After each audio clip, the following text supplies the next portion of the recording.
Hello friends, नमस्कार। Welcome to my channel Shanti peace of mind. दोस्तों, नवरात्रे प्रारंभ होने वाले हो गए हैं कल से। तो दोस्तों, हमें दुर्गा सप्तशती पढ़ने की विधि पे चर्चा करेंगे। और प्रीवियस वीडियो में मैंने बहुत ही क्लियर बताया है कि दुर्गा सप्तशती जो व्यक्ति रोज़ नहीं पढ़ सकता है, नौकरी पेशा है, और उसे शास्त्र अनुसार किस तरीके से पढ़े तो उसको पूरा फल मिले। तो 7 दिन के अंदर दुर्गा सप्तशती पूरी पढ़नी है।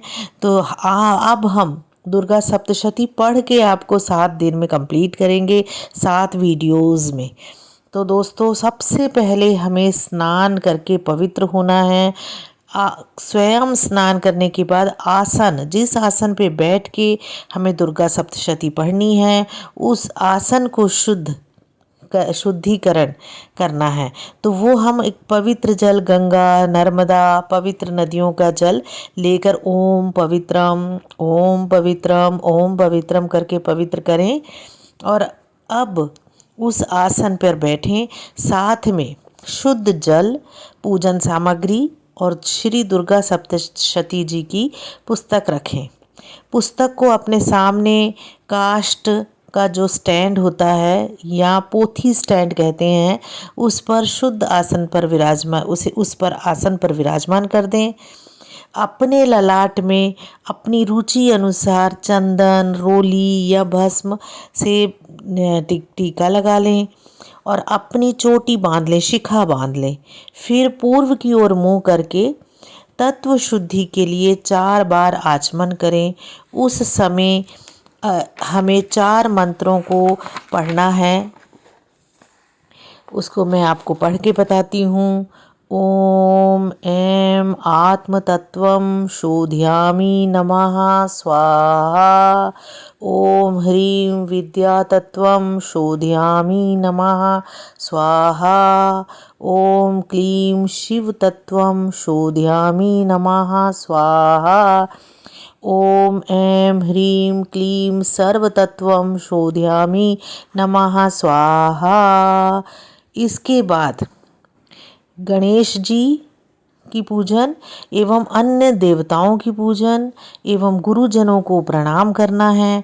फिर पवित्र स्थो वैष्णव्यो इस मंत्र से कुश की पवित्री धारण करके हाथ में लाल फूल, अक्षत और जल लेकर के हमें संकल्प करना है दुर्गा सप्तशती जी के पाठ का, दुर्गा सप्तशती जी की पुस्तक का। हमें पूजन करते समय इस मंत्र को बोल करके पूजन करनी है। ओम नमो दैव्य महादैव्य शिवाय सततम नमः। नमः प्रकृते भद्राय नित्याः प्रणताः समताम्। दुर्गा सप्तशती जी की पुस्तक की पूजा करने के पश्चात हमें उसे इस तरीके से पढ़ना है। इसके लिए एक दिन में एक पाठ ना हो सकने पर प्रथम दिन एक अध्याय, साथ में हमें दुर्गा कवच पढ़ने के बाद एक अध्याय।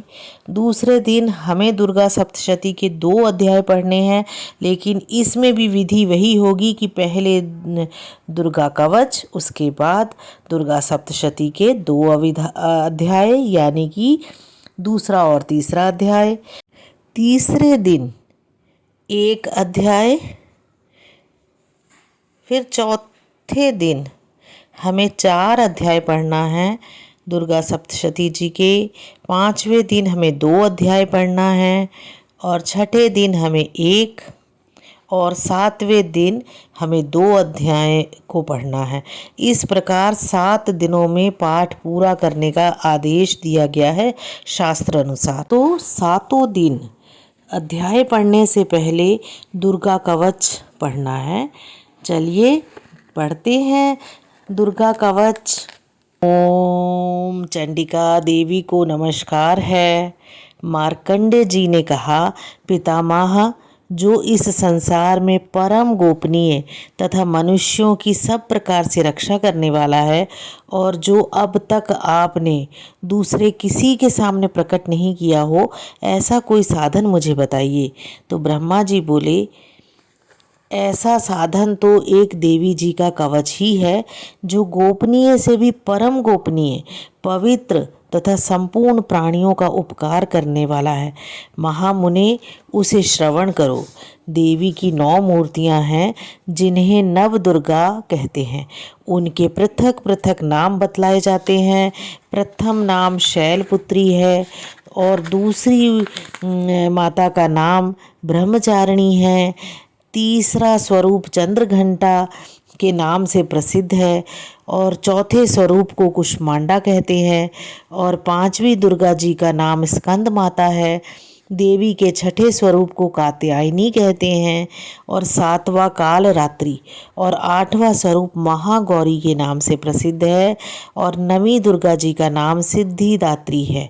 ये सभी नाम सर्वज्ञ महात्मा वेद भगवान के द्वारा ही प्रतिपादित हुए हैं।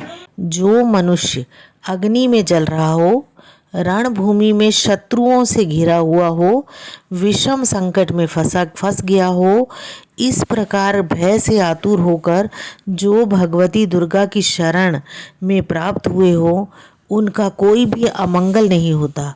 युद्ध के समय संकट में पड़ने पर भी उनके ऊपर कोई विपत्ति नहीं दिखाई देती। उन्हें शोक, दुख और भय की प्राप्ति नहीं होती। जिन्होंने भक्ति पूर्वक देवी का स्मरण किया है, उनका निश्चय ही अभ्युदय होता है।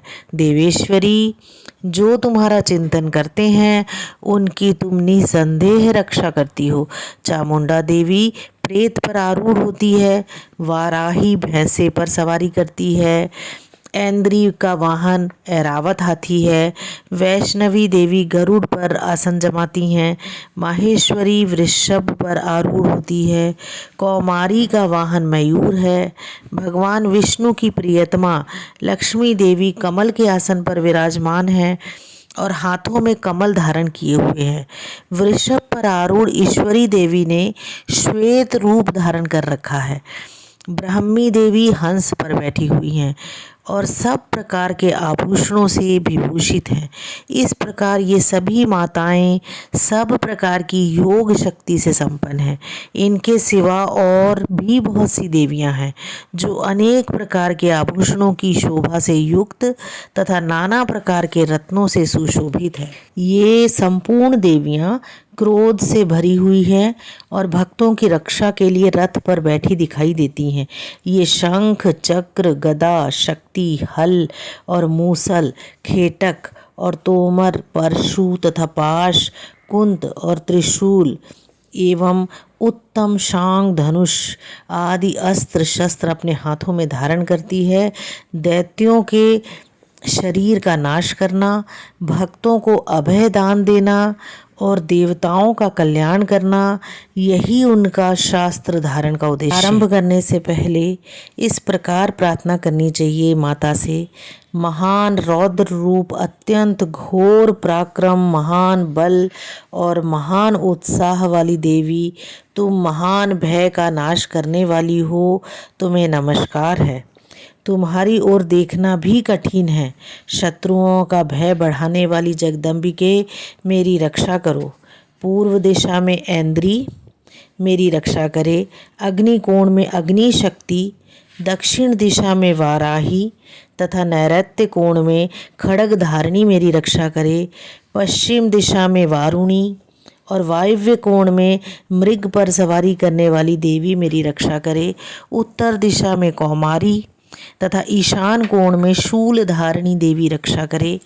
ब्रह्माणी, तुम ऊपर की ओर से मेरी रक्षा करो और वैष्णवी नीचे की ओर से मेरी रक्षा करे। इस प्रकार शव को अपना वाहन बनाने वाली चामुंडा देवी 10 दिशाओं में मेरी रक्षा करे। जया आगे से और विजया पीछे की ओर से मेरी रक्षा करे। वाम भाग में अजिता, दक्षिण भाग में अपराजिता रक्षा करे। उद्योतिनी शिखा की रक्षा करे। उमा मेरे मस्तक पर विराजमान होकर रक्षा करे। ललाट में मालाधारी रक्षा करे। यशस्वनी देवी मेरी भौं की रक्षा करे। भौं के मध्य भाग में त्रिनेत्रा और नथुनों की यम घंटा देवी रक्षा करे। दोनों नेत्रों के मध्य भाग में शंखनी और कानों में द्वारवासिनी रक्षा करे। कालिका देवी कपोलों की तथा भगवती शांकरी कानों के मूल भाग की रक्षा करे। नासिका में सुगंधा और ऊपर के ओठ में चर्चिका देवी रक्षा करे। नीचे के ओठ में अमृत कला तथा जिह्वा में सरस्वती देवी रक्षा करे। कौमारी दांतों की और चंडिका कंठ प्रदेश की रक्षा करे। चित्र घंटा गले की घाटी की और महामाया तालु में रहकर रक्षा करे। कामाक्षी ठोड़ी की और सर्वमंगला मेरी वाणी की रक्षा करे। भद्रकाली ग्रीवा में और धनुर्धरी पृष्ठवंश मेरुदंड में रहकर रक्षा करे। और कंठ के बाहरी भाग में नील ग्रीवा और कंठ की नली में नलकुबरी रक्षा करे। दोनों कंधों में खड़गनी और मेरी दोनों भुजाओं की वज्रधारणी रक्षा करे। दोनों हाथों में दंडनी और अंगुलियों में अंबिका रक्षा करे। शूलेश्वरी नखों की रक्षा करे। कुलेश्वरी कुक्षी में रहकर रक्षा करे। महादेवी दोनों स्तनों की और शोक विनाशिनी देवी मन की रक्षा करे। ललिता देवी हृदय में और शूल धारणी उदर में रहकर रक्षा करे। नाभि में कामनी और गुह भाग की गुहेश्वरी रक्षा करे। पूतना और कामिका लिंग की और महिष वाहिनी गुदा की रक्षा करे। भगवती कटी भाग में और विंध्यवासिनी घुटनों की रक्षा करे। संपूर्ण कामनाओं को देने वाली महाबला देवी दोनों पिंडलियों की रक्षा करे। नारसिंही दोनों घुटियों की और तेजसी देवी दोनों चरणों के पृष्ठ भाग की रक्षा करे। श्री देवी पैरों की अंगुलियों में और तलवासिनी पैरों के तलुओं में रहकर रक्षा करे। अपनी दाढ़ों के कारण भयंकर दिखाई देने वाली दंष्ट्रा कराली देवी नखों की और ऊर्ध्व केशनी देवी केशों की रक्षा करे। रोमावलियों के छिद्रों में कौबेरी और त्वचा की वागीश्वरी देवी रक्षा करे। पार्वती देवी रक्त, मज्जा, वसा, मांस, हड्डी और मेद की रक्षा करे। आंतों की कालरात्रि और पित्त की मुकुटेश्वरी रक्षा करे।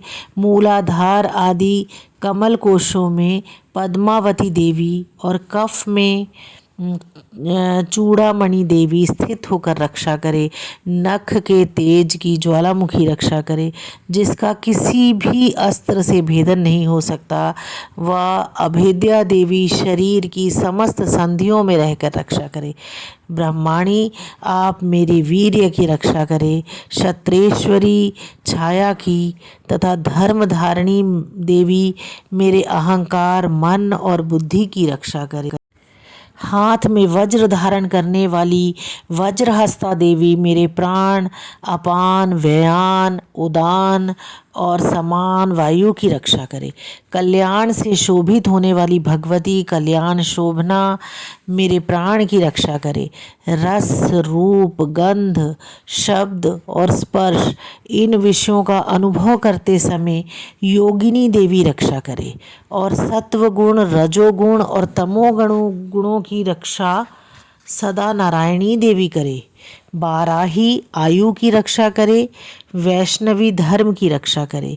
और चक्रणी देवी यश, कीर्ति, लक्ष्मी, धन तथा विद्या की रक्षा करे। इंद्राणी आप मेरे गोत्र की रक्षा करे। चंडिके तुम मेरे पशुओं की रक्षा करो। महालक्ष्मी पुत्रों की रक्षा करो। और भैरवी पत्नी की रक्षा करें। मेरे पथ की सुपथा तथा मार्ग की क्षेम करी रक्षा करे। राजा के दरबार में महालक्ष्मी रक्षा करे तथा सब ओर व्याप्त रहने वाली विजया देवी संपूर्ण भयों से मेरी रक्षा करे। देवी जो स्थान कवच में नहीं कहा गया है देव रक्षा से रहित है, वह सब तुम्हारे द्वारा सुरक्षित हो, क्योंकि तुम विजयशालिनी और पाप नाशिनी हो। यदि अपने शरीर का भला चाहे तो मनुष्य बिना कवच के कहीं एक पग भी न जाए। कवच का पाठ करके ही यात्रा करें। कवच के द्वारा सब ओर से सुरक्षित मनुष्य जहाँ जहाँ भी जाता है वहाँ वहाँ उसे धन लाभ होता है तथा संपूर्ण कामनाओं की सिद्धि करने वाली विजय की प्राप्ति होती है। वह जिस जिस अभीष्ट वस्तु का चिंतन करता है उसको निश्चय ही प्राप्त कर लेता है। वह पुरुष इस पृथ्वी पर तुलना रहित महान ऐश्वर्य का भागी होता है। कवच से सुरक्षित मनुष्य निर्भय हो जाता है, युद्ध में उसकी पराजय नहीं होती तथा वह तीनों लोकों में पूजनीय होता है। देवी का यह कवच देवताओं के लिए भी दुर्लभ है। जो मनुष्य नियम पूर्वक तीनों संध्याओं के समय श्रद्धा के साथ इसका पाठ करता है उसे देवी कला प्राप्त होती है तथा वह तीनों लोकों में कहीं भी पराजित नहीं होता। इतना ही नहीं, वह अपमृत्यु से रहित हो 100 से भी अधिक वर्षों तक जीवित रहता है। मकड़ी, चेचक और कोढ़ आदि उसकी संपूर्ण व्याधियां नष्ट हो जाती है। कनेर, भांग, अफीम, धतूरे आदि का स्थावर विष, सांप और बिच्छू आदि के काटने से चढ़ा हुआ जंगम विष तथा अहिफेन और तेल के संयोग आदि से बनने वाला कृत्रिम विष, ये सभी प्रकार के विष दूर हो जाते हैं, उनका कोई असर नहीं होता। इस पृथ्वी पर मारण, मोहन आदि जितने अभिचारिक प्रयोग होते हैं तथा इस प्रकार के जितने मंत्र यंत्र होते हैं वे सब इस कवच को हृदय में धारण कर लेने पर उस मनुष्य को देखते ही नष्ट हो जाते हैं। ये ही नहीं, पृथ्वी पर विचरने वाले ग्राम देवता, आकाशचारी, देव विशेष, जल के संबंध में प्रकट होने वाले गण, उपदेश मात्र से सिद्ध होने वाले निम्न कोटि के देवता, अपने जन्म के साथ प्रकट होने वाले देवता, कुल देवता, माला, डाकिनी, शाकिनी, अंतरिक्ष में विचरने वाली अत्यंत बलवती भयानक डाकनियाँ, ग्रह, भूत, पिशाच, यक्ष, गंधर्व, राक्षस, ब्रह्म राक्षस, बेताल, कुष्मांड और भैरव आदि अनिष्टकारक देवता भी हृदय में कवच धारण किए रहने पर उस मनुष्य को देखते ही भाग जाते हैं। कवचधारी पुरुष को राज से सम्मान वृद्धि प्राप्त होती है और यह कवच मनुष्य के तेज की वृद्धि करने वाला और उत्तम है। कवच का पाठ करने वाला पुरुष अपनी कीर्ति से विभूषित भूतल पर अपने सुयश के साथ साथ वृद्धि को प्राप्त होता है।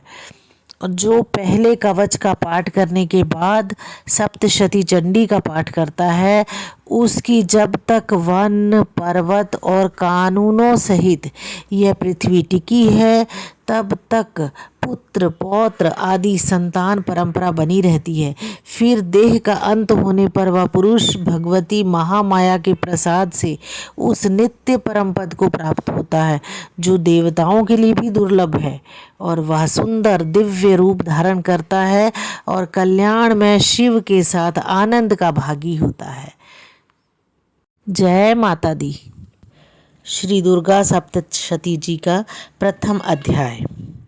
प्रथम चरित्र के ब्रह्मा ऋषि, महाकाली देवता, गायत्री छंद, नंदा शक्ति, रक्तदंतिका बीज, अग्नि तत्व और ऋग्वेद स्वरूप है। श्री महाकाली देवता की प्रसन्नता के लिए प्रथम चरित्र के जप में विनियोग किया जाता है। भगवान विष्णु के सो जाने पर मधु और कैटब को मारने के लिए कमल जन्मा ब्रह्मा जी ने जिनका स्तवन किया था उस महाकाली देवी का मैं सेवन करता हूँ। वे अपने 10 हाथों में खड्ग, चक्र, गदा, वाण, धनुष, परिघ, शूल, भुशुंडी, मस्तक और शंख धारण करती है। उनके 3 नेत्र है। वे समस्त अंगों में दिव्य आभूषणों से विभूषित है। उनके शरीर की कांति नीलमणि के समान है तथा वे 10 मुख और 10 पैरों से युक्त है। मार्कंडे जी बोले, सूर्य के पुत्र सावर्णी जो 8वें मनु कहे जाते हैं, उनकी उत्पत्ति की कथा विस्तार पूर्वक कहता हूँ, सुनो। सूर्य कुमार महाभाग सावर्णी भगवती महामाया के अनुग्रह से जिस प्रकार मनवंतर के स्वामी हुए और वही प्रसंग सुनाता हूँ। पूर्व काल की बात है। स्वरोचिष मनवंतर में सुरथ नाम के एक राजा थे जो चैत्र वंश में उत्पन्न हुए थे। उनका समस्त भूमंडल पर अधिकार था। वे प्रजा के अपने औरस पुत्रों की भांति धर्म पूर्वक पालन करते थे। तो भी उस समय कोला विध्वंसी नाम के क्षत्रिय उनके शत्रु हो गए। राजा सुरथ की दंड नीति बड़ी प्रबल थी। उनका शत्रुओं के साथ संग्राम हुआ। यद्यपि कोला विध्वंसी संख्या में कम थे तो भी राजा सुरथ युद्ध में उनसे परास्त हो गए। तब वे युद्ध भूमि से अपने नगर को लौट आए और केवल अपने देश के राजा होकर रहने लगे। समूची पृथ्वी से अब उनका अधिकार जाता रहा, किंतु वहाँ भी उन प्रबल शत्रुओं ने उस समय महाभाग राजा सुरथ पर आक्रमण कर दिया। राजा का बल क्षीण हो चला था, इसीलिए उनके दुष्ट बलवान और दुरात्मा मंत्रियों ने वहाँ उनकी राजधानी भी राजकीय सेना और खजाने को हथिया लिया। सुरथ का प्रभुत्व नष्ट हो चुका था, इसलिए वे शिकार खेलने के बहाने घोड़े पर सवार हो वहाँ से अकेले ही एक घने जंगल में चले गए।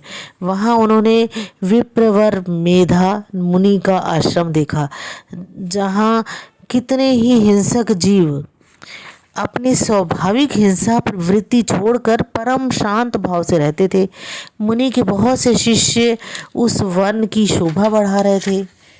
वहाँ जाने पर मुनि ने उनका सत्कार किया और वे उन मुनि श्रेष्ठ के आश्रम पर इधर उधर विचरते हुए कुछ काल तक रहे। फिर ममता से आकृष्ट चित्त होकर वहाँ इस प्रकार चिंता करने लगे, पूर्व काल में मेरे पूर्वजों ने जिसका पालन किया था वही नगर आज मुझसे रहित है। पता नहीं मेरे दुराचारी भृत्यगण उसकी धर्मपूर्वक रक्षा करते हैं कि नहीं। जो सदा मद की वर्षा करने वाला और शूरवीर था, वह मेरा प्रधान हाथी अब शत्रुओं के अधीन होकर ना जाने किन भोगों को भोगता होगा।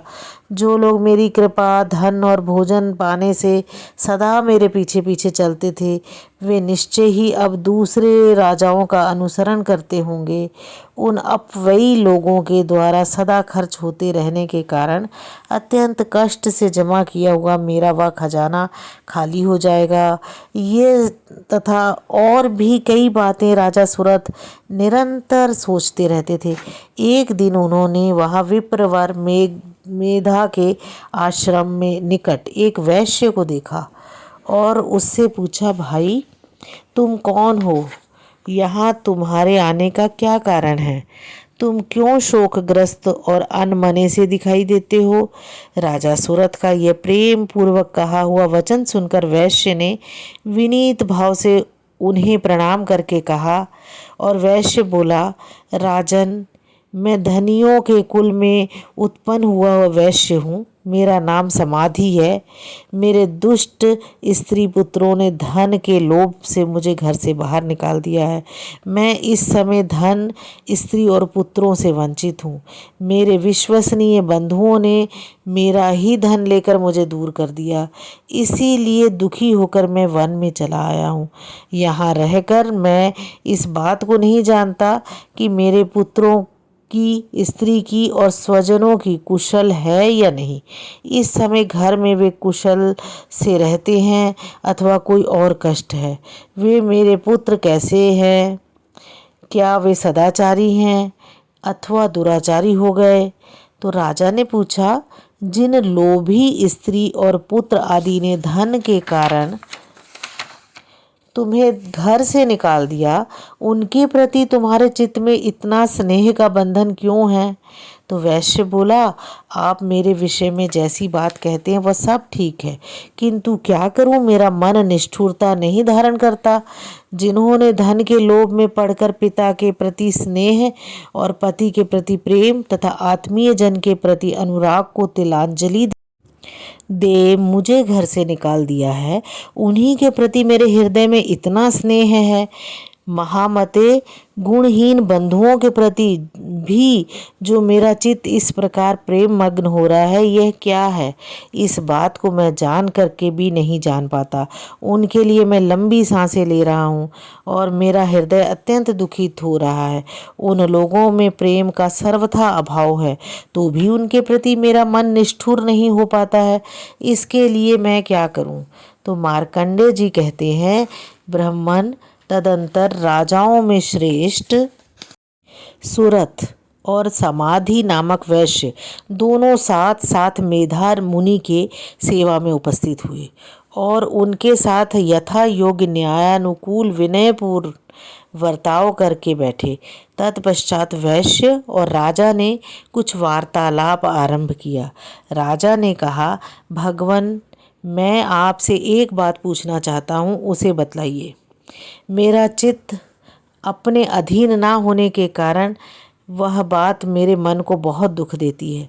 जो राज्य मेरे हाथ से चला गया है उसमें और उसके संपूर्ण अंगों में मेरी ममता बनी हुई है। मुनि श्रेष्ठ, यह जानते हुए भी कि अब वो मेरा नहीं है, अज्ञानी की भांति मुझे उसके लिए दुख होता है। यह क्या है? इधर यह वैश्य भी घर से अपमानित होकर आया है। इसके पुत्र, स्त्री और भृत्यों ने इसे छोड़ दिया है। स्वजनों ने भी इसका परित्याग कर दिया है, तो भी यह उनके प्रति अत्यंत हार्दिक स्नेह रखता है। इस प्रकार यह तथा मैं दोनों ही बहुत दुखी हैं। जिसमें प्रत्यक्ष दोष देखा गया है, उस विषय के लिए भी हमारे मन में ममता जनित आकर्षण पैदा हो रहा है। महाभाग, हम दोनों समझदार हैं, तो भी हम में जो मोह पैदा हुआ है, यह क्या है? विवेक शून्य पुरुष की भांति मुझ में और इसमें भी यह मूढ़ता प्रत्यक्ष दिखाई देती है। तो ऋषि बोले, महाभाग, विषय मार्ग का ज्ञान सब जीवों को है। इसी प्रकार विषय भी सबके लिए अलग अलग हैं। कुछ प्राणी दिन में नहीं देखते और दूसरे रात में नहीं देखते, अथवा कुछ जीव ऐसे हैं जो दिन में और रात्रि में बराबर ही देखते हैं। यह ठीक है, मनुष्य समझदार होते हैं, किंतु केवल वे ही ऐसे नहीं होते। पशु, पक्षी, मृग आदि सभी प्राणी समझदार होते हैं। मनुष्यों की समझ भी वैसी ही होती है जैसे उन मृग और पक्षियों की होती है, तथा जैसी मनुष्यों की होती है वैसे ही उन पक्षियों की भी है। और यह तथा अन्य बातें भी प्रायः दोनों में समान ही है। समझ होने पर भी इन पक्षियों को तो देखो, ये स्वयं भूख से पीड़ित होते हुए भी मोहवश बच्चों की चोंच में कितने चाव से अन्न के दाने डाल रहे हैं। नरश्रेष्ठ, क्या तुम नहीं देखते कि ये मनुष्य समझदार होते हुए भी लोभवश अपने किए हुए उपकार का बदला पाने के लिए पुत्रों की अभिलाषा करते हैं? यद्यपि उन सब में समझ की कमी नहीं है, तथापि वे संसार की स्थिति, जन्म मरण की परंपरा बनाए रखने वाले भगवती महामाया के प्रभाव द्वारा ममता में भंवर से युक्त होकर मोह के गहरे गर्त में गिराए गए हैं। इसीलिए इसमें आश्चर्य नहीं करना चाहिए, जगदीश्वर भगवान विष्णु की योग निद्रा रूपा जो भगवती महामाया है, उन्हीं से यह जगत मोहित हो रहा है। वे भगवती महामाया देवी ज्ञानियों के भी चित्त को बलपूर्वक खींचकर मोह में डाल देती है, और वे ही इस संपूर्ण चराचर जगत की सृष्टि करती है, तथा वे ही प्रसन्न होने पर मनुष्यों को मुक्ति के लिए वरदान देती है। वे ही पराविद्या, संसार बंधन और मोक्ष की हेतुभूता सनातनी देवी तथा संपूर्ण ईश्वरों की भी अधीश्वरी है। तो राजा ने पूछा, भगवन, जिन्हें आप महामाया कहते हैं, वे देवी कौन हैं? तो ब्राह्मण, उनका आविर्भाव कैसे हुआ है तथा उनके चरित्र कौन कौन हैं। ब्रह्मवेत्ताओं में श्रेष्ठ महर्षि उन देवी का जैसा प्रभाव हो, जैसा स्वरूप हो, जिस प्रकार प्रादुर्भाव हुआ हो, वह सब मैं आपके मुख से सुनना चाहता हूँ। ऋषि बोले, राजन, वास्तव में तो वे देवी नित्य स्वरूपा ही है। संपूर्ण जगत उन्हीं का रूप है तथा उन्हीं के समस्त विश्व को व्याप्त कर रखा है। तथापि उनका प्राकट्य अनेक प्रकार से होता है, वह मुझसे सुनो। यद्यपि वे नित्य और अजन्मा हैं, तथापि जब देवताओं का कार्य सिद्ध करने के लिए प्रकट होती हैं, उस समय लोक में उत्पन्न हुई कहलाती है। और कल्प के अंत में जब संपूर्ण जगत एकार्णव में निमग्न हो रहा था और सबके प्रभु भगवान विष्णु शेषनाग की शैया बिछाकर योग निद्रा का आश्रय ले सो रहे थे, उस समय उनके कानों के मैल से दो भयंकर असुर उत्पन्न हुए जो मधु और कैटभ के नाम से विख्यात थे। वे दोनों ब्रह्मा जी का वध करने को तैयार हो गए। भगवान विष्णु के नाभि कमल में विराजमान प्रजापति ब्रह्मा जी ने जब उन दोनों भयानक असुरों को अपने पास पाया और भगवान को सोया हुआ देखा, तब एकाग्रचित होकर उन्होंने भगवान विष्णु को जागने के लिए उनके नेत्रों में निवास करने वाली योग निद्रा का स्तवन प्रारंभ किया, जो इस विश्व की अधीश्वरी, जगत को धारण करने वाली, संसार का पालन और संहार करने वाली और तेज स्वरूप भगवान विष्णु की अनुपम शक्ति है। उन्हीं भगवती निद्रा देवी की भगवान ब्रह्मा स्तुति करने लगे। ब्रह्मा जी ने कहा, देवी तुम स्वाहा, तुम ही स्वधा और तुम ही वष्टकार हो। स्वर भी तुम्हारे ही स्वरूप है। तुम ही जीवन दायिनी सुधा हो। नित्य अक्षर, प्रणव में आकार, उकार, मकार, इन तीन मात्राओं के रूप में तुम ही स्थित हो तथा इन तीन मात्राओं के अतिरिक्त जो बिंदु रूपा नित्य अर्धमात्रा है, जिसका विशेष रूप से उच्चारण नहीं किया जा सकता, वह भी तुम ही हो। देवी तुम ही संध्या, सावित्री, परम जननी हो। देवी तुम ही इस विश्व ब्रह्मांड को धारण करती हो। तुमसे ही इस जगत की सृष्टि होती है, तुम ही से इसका पालन होता है और सदा तुम ही कल्प के अंत में सबको अपना ग्रास बना लेती हो। जगन्मयी देवी, इस जगत की उत्पत्ति के समय तुम सृष्टि रूपा हो, पालन काल में स्थिति रूपा हो, कल्पांत के समय संहार रूप धारण करने वाली हो। तुम ही महाविद्या, महामाया, महामेधा, महास्मृति, महामोह रूपा, महादेवी और महासुरी हो। तुम ही तीनों गुणों को उत्पन्न करने वाली हो, सबकी प्रकृति हो। भयंकर काल रात्रि, महारात्रि और मोह रात्रि भी तुम ही हो। तुम ही श्री, तुम ही ईश्वरी, तुम ही ह्रीम, तुम ही बोध स्वरूपा बुद्धि हो। लज्जा, पुष्टि, तुष्टि, शांति और क्षमा भी तुम ही हो।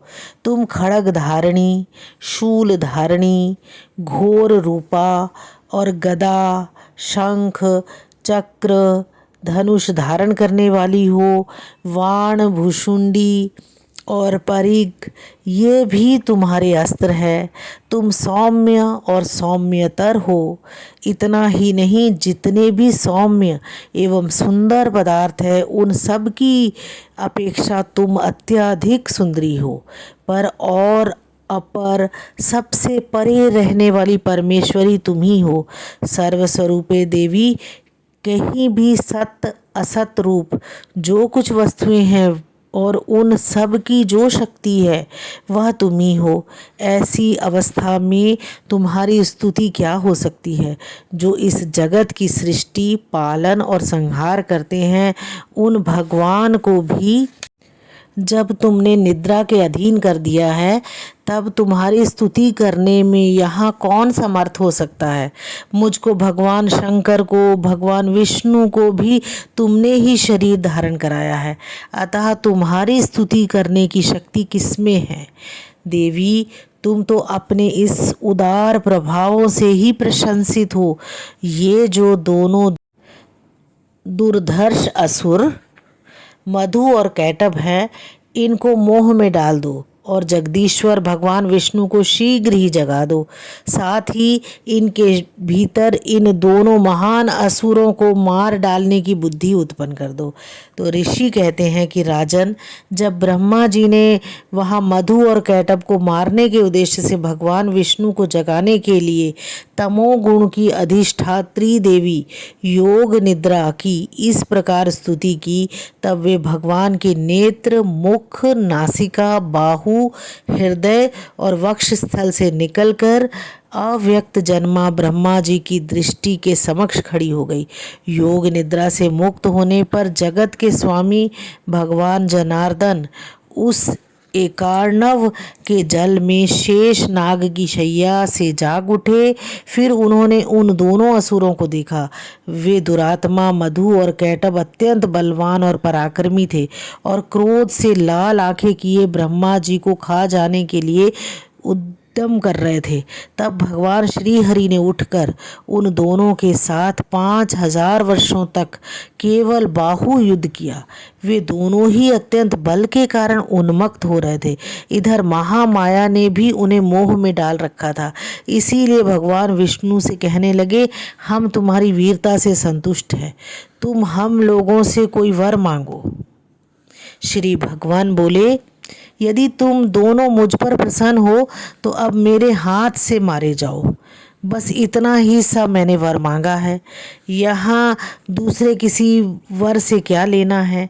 ऋषि कहते हैं, इस प्रकार धोखे में आ जाने पर जब उन्होंने संपूर्ण जगत में जल ही जल देखा, तब कमल नयन भगवान से कहा, जहाँ पृथ्वी जल में डूबी हुई ना हो, वहाँ जहाँ सूखा स्थान हो, वहीं हमारा वध कर दो।